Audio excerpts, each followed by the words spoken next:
നമസ്കാരം. ഇന്നത്തെ ക്ലാസ്സിൽ നമ്മൾ പുതിയ സ്റ്റിച്ചസ് ഒന്നുമല്ല പഠിക്കുന്നത്, ജെറി ത്രെഡിൻ്റെ പ്രാക്ടീസാണ് ചെയ്യുന്നത്. സിൽക്ക് ത്രെഡ് പോലെ തന്നെ ജെറി ത്രെഡും എല്ലാ കളറിലും അവൈലബിൾ ആണ്. പക്ഷേ നമ്മൾ കൂടുതലായിട്ടും യൂസ് ചെയ്യുന്നത് ഗോൾഡനും സിൽവറും കോപ്പറുമാണ്. ഗോൾഡനിൽ തന്നെ പല കളർ വേരിയേഷൻ ഉണ്ട്. ഇപ്പോൾ എൻ്റെ കയ്യിലിരിക്കുന്ന ഈ രണ്ട് ജെറി കണ്ടോ, ഗോൾഡൻ്റെ ഒരെണ്ണം ലൈറ്റും ഒരെണ്ണം ഡാർക്കും ആണ്. അതുപോലെ പല സൈസിലും കിട്ടുന്നുണ്ട്. ഞാനിപ്പോൾ ഈ കാണിച്ചിരിക്കുന്ന കോപ്പറിൻ്റെയൊക്കെ സൈസിൽ ഇതിനേക്കാൾ ചെറിയ സൈസിലും കിട്ടുന്നുണ്ട്, ഈ സൈസിലും ഉണ്ട്. പിന്നെ ഇപ്പോൾ ആ ലൈറ്റ് ഗോൾഡൻ കളറിൻ്റെ സൈസ് കണ്ടോ, ആ സൈസുണ്ട്. പിന്നെ ഇതിലും വലിയ സൈസിലും കിട്ടുന്നുണ്ട്. അപ്പോൾ പ്രാക്ടീസ് ചെയ്യാൻ ചെറിയ സൈസ് ആയാലും മതി. അതുപോലെ പ്രാക്ടീസ് ചെയ്യാൻ ഏത് കളർ യൂസ് ചെയ്താലും മതി. സിൽക്ക് ത്രെഡ് നമ്മൾ ഡബിൾ ലെയർ ആയിരുന്നു എടുത്തിരുന്നത്, പക്ഷേ ജെറി ത്രെഡ് നമ്മൾ സിംഗിൾ ലെയർ മാത്രമേ യൂസ് ചെയ്യത്തുള്ളൂ. അപ്പോൾ ഫസ്റ്റ് നമുക്ക് ചെയിൻ സ്റ്റിച്ചിൽ നിന്ന് തന്നെ തുടങ്ങാം. അപ്പോൾ അതിന് മുന്നിട്ട് നമുക്ക് ഈ ജെറി ത്രെഡിനെ ഒന്ന് കെട്ടിട്ട് കൊടുക്കാം. ഒന്നുകിൽ നമുക്ക് സിൽക്ക് ത്രെഡ് കെട്ടിടുന്ന അറിയാമല്ലോ, നമ്മൾ ഈ ചൂണ്ടുവിരലിൽ ഇതുപോലെ ചുറ്റി പിടിച്ച് കെട്ടിടുന്നത്. ഒന്നുകിൽ അങ്ങനെ കെട്ടിടാം. എനിക്ക് പക്ഷേ അങ്ങനെ കെട്ടിടാൻ കിട്ടാറില്ല കേട്ടോ. ഞാൻ കുറേ പ്രാവശ്യം ട്രൈ ചെയ്തിട്ടും എനിക്ക് അങ്ങനെ പറ്റുന്നതേ ഇല്ല. അപ്പം ഞാനത് ജസ്റ്റ് ഇതുപോലെ ചുറ്റി അടിയിൽ കൂടെ നൂലെടുത്ത് കെട്ടിടുക ചെയ്യുന്നത്. ഇങ്ങനെ ഒരു 3-4 പ്രാവശ്യം നമ്മൾ കെട്ടിട്ടെങ്കിൽ ആ കെട്ടൊരു കുറച്ച് കട്ടിക്ക് ഇരിക്കത്തുള്ളൂ. അല്ലെങ്കിൽ നമ്മൾ ഫസ്റ്റ് ചെയിൻ എടുക്കുമ്പോൾ തന്നെ ആ കെട്ടിങ് ക്ലോത്തിൻ്റെ മുകളിൽ പോരും.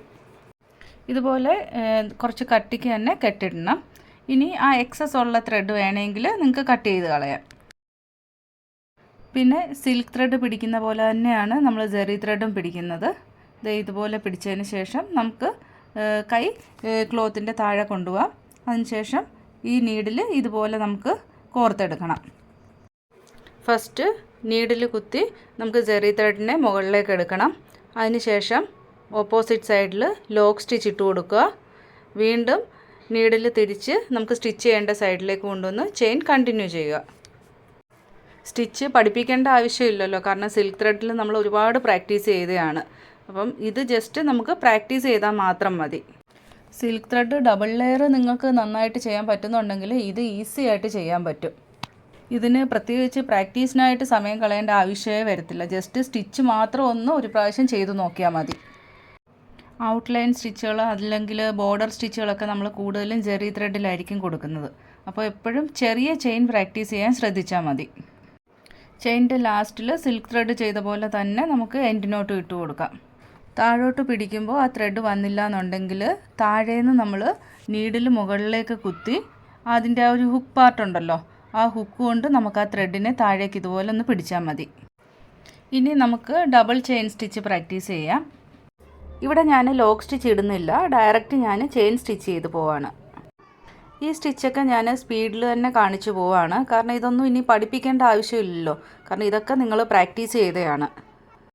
ഡബിൾ ചെയിൻ സ്റ്റിച്ച് ആയതുകൊണ്ട് ഒരു ചെയിൻ കൂടി ചെയ്യണം. ഒന്നുകിൽ നമ്മളിപ്പോൾ ചെയ്ത പോലെ തന്നെ സ്റ്റാർട്ടിങ് പോയിന്റിൽ നിന്ന് സ്റ്റാർട്ട് ചെയ്ത് വരാം, അതല്ലെങ്കിൽ അവിടുന്ന് തിരിച്ചു പോരായിരുന്നു. ഇപ്പം ഞാൻ സ്റ്റാർട്ട് ചെയ്ത പോയിന്റിൽ നിന്ന് തന്നെ വീണ്ടും ഒന്നുകൂടെ ചെയിൻ സ്റ്റിച്ച് ചെയ്യുകയാണേ. സിൽക്ക് ത്രെഡിൽ നമ്മൾ ചെയ്തപ്പോൾ ശ്രദ്ധിച്ച കാര്യങ്ങളെല്ലാം തന്നെ ഇവിടെയും നമുക്ക് ശ്രദ്ധിക്കണം.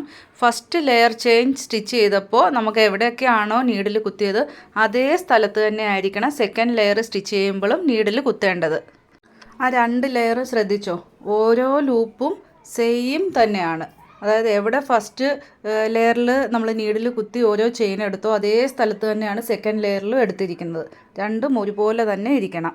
സിൽക്ക് ത്രെഡിൽ ഇത്രയും വ്യക്തമായിട്ട് കാണത്തില്ല, പക്ഷേ നമ്മൾ ജെറി ത്രെഡിൽ ചെയ്യുമ്പം നല്ല വ്യക്തമായിട്ട് കാണും. അതുകൊണ്ട് ജെറി ത്രെഡിൽ നമ്മൾ ഇതുപോലുള്ള സ്റ്റിച്ചസ് ചെയ്യുമ്പോൾ ഇതെല്ലാം ശ്രദ്ധിച്ച് കറക്റ്റായിട്ട് തന്നെ ചെയ്യണം, എങ്കിലേ കാണാനൊരു ഫിനിഷിംഗ് ഉണ്ടായിരിക്കത്തുള്ളൂ. ജെറി ത്രെഡിൽ എല്ലാ സ്റ്റിച്ചസും ഞാൻ പ്രാക്ടീസ് ചെയ്യാൻ കാണിക്കുന്നില്ല, അത് നിങ്ങൾ പ്രാക്ടീസ് ചെയ്താൽ മതി. ഇനി സിഗ്സാഗ് സ്റ്റിച്ചും കൂടി ഞാൻ ഇതിൽ കാണിച്ചു തരാം.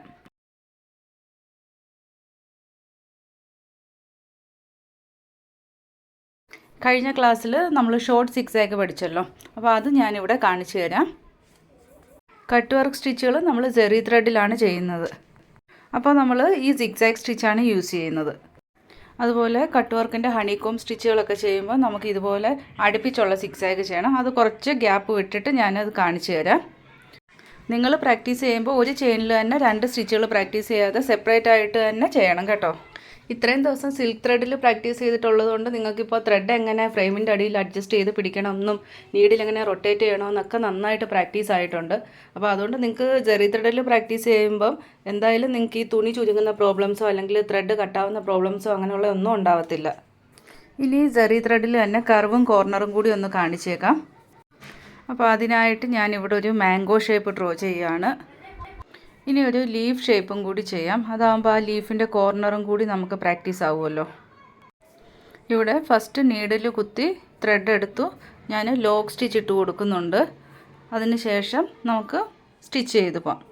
ഇവിടെ സ്റ്റിച്ച് ചെയ്യുമ്പോൾ ഫുള്ള് കർവാണ് ആ മാംഗോ ഷേപ്പ്. അതുകൊണ്ട് ക്രീപ്പിംഗ് ചെയിൻ സ്റ്റിച്ചാണ് നമുക്ക് ചെയ്യേണ്ടത്. ഏറ്റവും ചെറിയ ചെയിൻ സ്റ്റിച്ച് ഇട്ട് കൊടുക്കണം. ചെറിയ ചെയിൻ സ്റ്റിച്ച് ഇട്ട് കൊടുത്തെങ്കിൽ മാത്രമേ ആ കർവൊക്കെ കറക്റ്റായിട്ട് വളഞ്ഞു വരത്തുള്ളൂ. ഇപ്പോൾ ഞാൻ ഈ ചെയ്യുന്ന സ്റ്റിച്ച് കണ്ടാൽ അറിയാം എത്ര ചെറിയ ചെയിൻ സ്റ്റിച്ചാണ് ചെയ്യുന്നതെന്ന്. ഇതുപോലെ ചെറിയ ചെയിൻ കൊടുത്താൽ മാത്രമേ നമുക്ക് ആ ഒരു കർവൊക്കെ ആ ഡ്രോ ചെയ്ത പോലെ തന്നെ നമുക്ക് ചെയ്യാൻ പറ്റൂ. ഇതുപോലുള്ള ചെറിയ ചെയിൻ നമ്മൾ പ്രാക്ടീസ് ചെയ്യുന്നത് ഔട്ട്ലൈൻ കൊടുക്കാൻ വേണ്ടിയിട്ടാണ്. ഔട്ട്ലൈൻ കൊടുക്കുമ്പോൾ എപ്പോഴും ചെറിയ ചെയിനിൽ തന്നെ കൊടുക്കണം. വലിയ ചെയിനിൽ കൊടുത്തു കഴിഞ്ഞാൽ അത് കാണാൻ അത്ര ഒരു ഭംഗിയൊന്നും ഉണ്ടായിരിക്കത്തില്ല. നമ്മൾ ചെറിയ ചെയിനിൽ കൊടുക്കുകയാണെങ്കിൽ അതിപ്പം കർവ് മാത്രമല്ല ഒരു ലൈൻ ആണെങ്കിൽ പോലും അത് ചെറിയ ചെയിനിൽ കൊടുത്തെങ്കിൽ മാത്രമേ അതിന് കാണാൻ ഒരു ഭംഗി ഉണ്ടാകത്തുള്ളൂ. ഇനി ഇവിടെ എൻഡ് നോട്ട് കൊടുക്കുമ്പോഴും ആ ഒരു ലൈൻ ചെന്ന് ആ കൂട്ടിമുട്ടുന്ന ആ ഒരു പോയിൻ്റില്ലേ, ആ ഒരു പോയിൻ്റിൽ തന്നെ എൻഡ് നോട്ടും കൊടുക്കണം. എക്സ്ട്രാ ഒരു ചെയിൻ എടുത്തൊന്നും കൊടുക്കല്ല്. അങ്ങനെ കൊടുത്തു കഴിഞ്ഞാൽ അവിടെ ഒരു എക്സ്ട്രാ ഒരു ചെയിനും കൂടി ഇരിക്കുന്നത് എടുത്ത് കാണാൻ പറ്റും. ആ ഒരു ഷേപ്പ് മെയിൻറ്റെയിൻ ചെയ്യാൻ പറ്റത്തില്ല. ഈ ലീഫ് ഡിസൈനിൽ ഞാൻ ലോക്ക് സ്റ്റിച്ച് കൊടുക്കുന്നില്ല, കാരണം തിരിച്ച് അതേ പോയിന്റിൽ തന്നെയല്ലേ വരുന്നത്. ഇനി കോർണർ എത്തുന്ന സമയത്ത് ഡയറക്റ്റ് നമുക്ക് തിരിച്ച് ഈ സൈഡിലേക്ക് വരല് അവിടെ ഒരു ചെറിയ ലോക്ക് സ്റ്റിച്ച് കൊടുക്കണം. കൊടുത്തതിന് ശേഷം വേണം നമുക്ക് നീഡിൽ തിരിച്ച് അടുത്ത സൈഡ് ചെയ്തു വരാൻ. ഇപ്പോൾ ആ ലീഫിൻ്റെ പോയിൻ്റ് കറക്റ്റായിട്ട് വന്നത് കണ്ടോ. ഇനി ഇവിടെ നമുക്ക് എൻഡ് നോട്ട് കൊടുക്കണ്ട, ഡയറക്റ്റ് ആ ഒരു ലൈൻ സ്റ്റിച്ച് ചെയ്ത് വരാം. ഇവിടെ ഓരോ ലീഫും സെപ്പറേറ്റ് സ്റ്റിച്ച് ചെയ്ത് എൻഡ് നോട്ട് ഇട്ട് കൊടുക്കേണ്ട കാര്യമില്ല. ആ ചെയിനിൻ്റെ കൂടെ തന്നെ കണ്ടിന്യൂസ് ആയിട്ട് നമുക്ക് ഓരോ ലീഫും ചെയ്തു പോരാവുന്നതേ ഉള്ളൂ. ഞാൻ ആ സ്റ്റിച്ച് ചെയ്യുന്ന മെത്തേഡ് ഒന്ന് ശ്രദ്ധിച്ചാൽ മതി. ഇങ്ങനെ ലീഫിൻ്റെ സ്റ്റിച്ചിങ് ഒക്കെ നമ്മൾ ചെയ്യുന്നത് എപ്പോഴും ഇതിൻ്റെ ഉൾവശത്ത് ഫില്ലിങ് നമ്മൾ ത്രെഡ് കൊണ്ടോ അതല്ലെങ്കിൽ ബീഡ്സ് കൊണ്ടോ ഒക്കെ നമ്മൾ ചെയ്തിട്ടുണ്ടായിരിക്കും. അപ്പോൾ അതിന് ഔട്ട്ലൈനായിട്ടാണ് ഇതുപോലെ നമ്മൾ ചെയിൻ സ്റ്റിച്ച് ഇട്ട് കൊടുക്കുന്നത്. പക്ഷേ അങ്ങനെ ചെയ്യുമ്പോൾ നമുക്ക് ആ പോയിൻ്റ് കറക്റ്റായിട്ട് ലീഫിനുണ്ടായിരിക്കണം. ഇതുപോലെ ലീഫ് ഔട്ട്ലൈനായിട്ട് ചെയ്യുന്ന ഒരു ഷോർട്സ് ഞാൻ നേരത്തെ ചെയ്തിട്ടുണ്ട്. അതായത് ഇതുപോലെ ചെയിൻ ഔട്ട്ലൈനായിട്ട് കൊടുക്കുന്നത്. ഞാനിപ്പോൾ അതിൻ്റെ ലിങ്ക് ഡിസ്ക്രിപ്ഷനിൽ കൊടുത്തേക്കാം. നിങ്ങൾ അതും കൂടി ഒന്ന് കണ്ടു നോക്ക്. അപ്പോൾ എങ്ങനെയാണ് ചെയ്യുന്നതെന്ന് അറിയാൻ പറ്റും. ലാസ്റ്റിൽ എൻഡ് നോട്ട് ഇട്ട് നമുക്ക് ഫിനിഷ് ചെയ്യാം.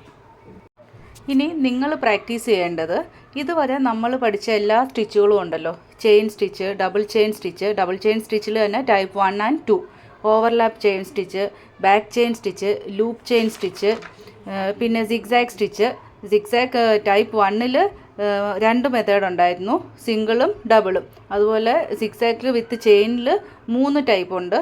ഇതെല്ലാം ഓരോ ലൈൻ വെച്ച് ഈ ജെറി ത്രെഡിൽ പ്രാക്ടീസ് ചെയ്യണം. ഇത് കൂടാതെ ഇന്ന് നമ്മൾ പ്രാക്ടീസ് ചെയ്ത ഈ ഒരു ഷേപ്പ് ഉണ്ടല്ലോ, ഈ ഒരു മാംഗോ ഷേപ്പും അതുപോലെ ഒരു ലീഫ് ഡിസൈനും. ലീഫ് ഡിസൈൻ ചെയ്യുമ്പോൾ ഇച്ചിരി വലുതായിട്ട് തന്നെ വരച്ചോണം. ഇതുപോലെ ചെറുതായിട്ട് വരച്ച് കഴിഞ്ഞാൽ പ്രാക്ടീസ് ചെയ്യാൻ ചിലപ്പോൾ ബുദ്ധിമുട്ട് വരും. അതുകൊണ്ട് കുറച്ച് വലുതായിട്ട് തന്നെ വരച്ച് പ്രാക്ടീസ് ചെയ്തോണം.